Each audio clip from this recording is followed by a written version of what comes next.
আমি সর্বপ্রথম আল্লাহ পাক রব্বুল আলামিনের শুকরিয়া আদায় করছি, যে মহান রব্বুল আলামিন বাংলাদেশের মানুষের বুকের উপর জগদ্দল পাথরের মতো চেপে বসা স্বৈরাচারী জালিম ফ্যাসিস্ট শেখ হাসিনা সরকারকে উৎখাত করে এদেশের মানুষকে মুক্ত বাতাসে নিঃশ্বাস গ্রহণ করার সুযোগ করে দিয়েছেন।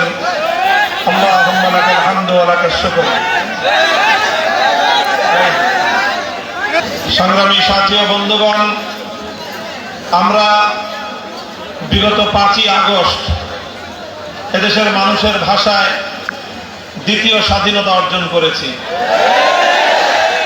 এই স্বাধীনতা অর্জন করতে এদেশের মানুষকে অনেক ত্যাগ আর কুরবানি স্বীকার করতে হয়েছে, অনেক জুলুম নির্যাতন সহ্য করতে হয়েছে, অনেক মানুষকে বছরের পর বছর কারারুদ্ধ থাকতে হয়েছে, অনেক মা তার সন্তানকে হারিয়েছে, আমাদের বহু ভাই গুম আর খুনের শিকার হয়েছে। একমাত্র বাংলাদেশের ইতিহাসের জঘন্যতম স্বৈরাচারী সরকার শেখ হাসিনা, যার একজনের আমলে অনেকগুলো গণহত্যা সংঘটিত হয়েছে বাংলাদেশে। 2009 সালের পিলখানা ট্র্যাজেডিতে 57 জন দেশপ্রেমিক সেনা কর্মকর্তাকে হত্যা করা হয়েছে। 2013 সালে শাপলা চত্বরের ঘুমন্ত নবী প্রেমিক হেফাজতের নেতাকর্মীদেরকে হত্যা করা হয়েছে। 2013 সালে আল্লামা সাঈদী রহমতুল্লাহ আলাইহিকে মিথ্যা বানোয়াট মৃত্যুদণ্ডের রায় দিয়ে কোরআন প্রেমিক তৌহিদি জনতা, কোরআন প্রেমিক জনতা প্রতিবাদ জানালে পাখির মতো গুলি করে তাদেরকে হত্যা করা হয়েছে। 2014, 15, 16 সালে বিরোধী দলীয় শত শত নেতা কর্মীদেরকে গুম খুন হত্যা করা হয়েছে। 2021 সালে স্বাধীনতার সুবর্ণ জয়ন্তী উদযাপনকালে বাংলাদেশের মাটিতে নরঘাতক মুসলমানদের খুনি নরেন্দ্র মোদীকে এনে বাংলাদেশের মাটি এবং স্বাধীনতার সংগ্রামকে কলঙ্কিত করার ন্যাক্কারজনক সিদ্ধান্তের প্রতিবাদ জানানোর কারণে হেফাজতে ইসলামকে 2021 সালে শেখ হাসিনা সরকার দমন করতে গিয়ে বহু হেফাজতের নেতাকর্মীদেরকে ঠান্ডা মাথায় পাখির মতো গুলি করে হত্যা করেছে। সর্বশেষ 2024 সালে জুলাই এবং আগস্ট মাস জুড়ে বাংলাদেশের ছাত্র জনতার অভূতপূর্ব গণ আন্দোলন, বৈষম্য বিরোধী আন্দোলনকে দমন করতে গিয়ে শেখ হাসিনা তার খুনি ছাত্রলীগ, যুবলীগ, হাতুড়ি লীগ, হেলমেট লীগ সমস্ত সন্ত্রাসীদেরকে জনতার বিরুদ্ধে লেলিয়ে দিয়ে এবং তার বিভিন্ন আইন শৃঙ্খলা রক্ষাকারী বাহিনীকে দলীয়করণের মাধ্যমে সেখানে লিগারদেরকে নিয়োগ করে হেলিকপ্টার থেকে এমনকি বিভিন্ন ভাবে গুলি করে করে বাংলাদেশের প্রায় 1,500 স্বাধীনতাকামী বাংলাদেশের তরুণ যুবকদেরকে হত্যা করা হয়েছে। বাংলাদেশের এমন কোন জেলা নেই যেই জেলার বিভিন্ন শিক্ষা প্রতিষ্ঠানের ছাত্ররা, স্কুল, কলেজ, ইউনিভার্সিটি এবং মাদ্রাসার ছাত্ররা শাহাদাত বরণ করেনি, এমন কোন জেলা বাকি নাই। এরপরে এইভাবে রক্তের গঙ্গা বইয়ে দিয়েছে।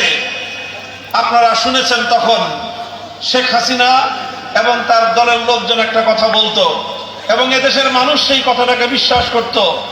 যদি 1 লক্ষ মানুষকে হত্যা করতে হয়, শেখ হাসিনা সেই 1 লক্ষ মানুষকে হত্যা করে হলেও সে তার ক্ষমতার মসনদকে আঁকড়ে রাখবে। এই ছিল তার জিঘাংসা, এই ছিল তার প্রতিশোধ পরায়ণতা। সে এই প্রতিশোধ গ্রহণ করেছে বাংলাদেশের মানুষের কাছ থেকে, প্রতিশোধ গ্রহণ করেছে বাংলাদেশের জনগণের কাছ থেকে। 1975 সালে তার বাবা একদলীয় বাকশাল কায়েম করার খেসারত দিয়েছিল 15ই আগস্ট। 30,000 যুবককে হত্যা করেছিল শেখ মুজিবুর রহমান সাহেব। বাংলাদেশের স্বাধীন বাংলাদেশের সর্বপ্রথম শেখ মুজিবুর রহমান সাহেব ক্রস ফায়ারের নাটক সাজিয়ে সিরাজ শিকদারকে হত্যা করেছিল। সমস্ত হত্যাকাণ্ডের খেসারত দিতে হয়েছিল তাকে 15ই আগস্ট। শেখ হাসিনা সেই 15ই আগস্টের পরেই ঘোষণা করেছিল যারা তার বাবাকে খুন করেছে তিনি সেই জাতির কাছ থেকে প্রতিশোধ গ্রহণ করবেন। এরপরে 50 বছর শেখ হাসিনা রাজনীতি করেছে। 1975 সালের 15ই আগস্ট থেকে 2024 সালের 5ই আগস্ট পর্যন্ত এই 50 বছরের শেখ হাসিনার রাজনীতি ছিল প্রতিশোধের রাজনীতি। শেখ হাসিনার রাজনীতি ছিল জাতিকে বিভক্ত করে এই জাতিকে শাসনের নামে শোষণ করার রাজনীতি। রাজনীতি ছিল বাংলাদেশটাকে দুর্নীতির মাধ্যমে, অর্থ তলাবিহীন ঝুলিতে পরিণত করে এই বাংলাদেশের সম্ভাবনাকে চিরতরে ধ্বংস করার রাজনীতি। শেখ হাসিনার রাজনীতি ছিল বাংলাদেশ যেন বিশ্ব দরবারে মাথা উঁচু করে সসম্মানে সগৌরবে মাথা তুলে দাঁড়াতে না পারে, বরং অন্য আরেকটি রাজ্যের করতলগত করে একটি অঙ্গরাজ্যে পরিণত করার রাজনীতি।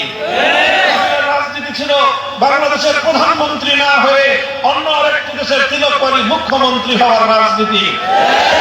রাজনীতি ছিল লুটপাটের রাজনীতি। শেখ হাসিনার রাজনীতি ছিল বাংলাদেশ থেকে ইসলামকে নির্মূল করার রাজনীতি।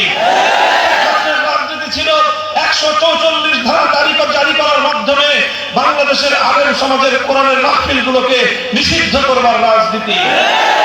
শুধু আমার বিরুদ্ধে আমার মাহফিলগুলোকে বাংলাদেশের প্রত্যেকটি জেলায় জেলায় 144 ধারা জারি করে শেখ হাসিনা কোরআনের আওয়াজকে বন্ধ করার রাজনীতি করেছেন।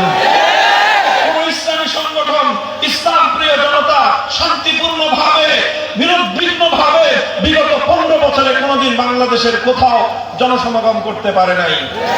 এইভাবে গোটা দেশকে জিম্মি করে দেশের মানুষের অধিকার লুটে নিয়ে, এদেশের মানুষকে জিম্মি করে মানুষের ভোটাধিকারকে কেড়ে নিয়ে, অর্থনৈতিক অধিকার কেড়ে নিয়ে গোটা দেশটাকে তার সেবাদাসে পরিণত করে ভারত মাতা এবং ভারতের নরেন্দ্র মোদীর চরণতলে বিসর্জন দেওয়ার রাজনীতি ছিল। সে মনে করেছিল ভারত পাশে থাকলে আর কেউ তাকে এখান থেকে উৎখাত করতে পারবে না। দুঃখ লাগে আমাদের প্রতিবেশী রাষ্ট্র 15টা বছর পর্যন্ত বাংলাদেশের কোন মানুষের অধিকারের কথা তারা চিন্তা করে নাই। মানুষের অধিকারকে তারা দুপায়ে ধরেছে। তারা স্পষ্ট ভাবে বিশ্ব জনমতকে উপেক্ষা করে আন্তর্জাতিক শক্তিকে বাংলাদেশের ব্যাপারে কোনো কথা বলার সুযোগ না দিয়ে একতরফা ভাবে বাংলাদেশের মানুষকে তাদের অধিকার থেকে বঞ্চিত করেছে। তাদের আস্থা ছিল এদেশের মানুষের উপর নয়, শেখ হাসিনার উপর। তারা সম্পর্ক গড়েছে বাংলাদেশের জনগণের সঙ্গে নয়, শেখ হাসিনার সঙ্গে। আর এইভাবে শেখ হাসিনাকে তারা তাদের সেবা দাসী বানিয়েছিল। আর শেখ হাসিনা সেই তাদের সেবা দাসী হিসেবে বাংলাদেশের স্বার্থের বিরুদ্ধে আরেকটি রাষ্ট্রের স্বার্থ রক্ষা করার জন্য কাজ করেছিল। এরপরে যখন দেশের মানুষ ফুঁসে উঠলো, রক্ত দিল,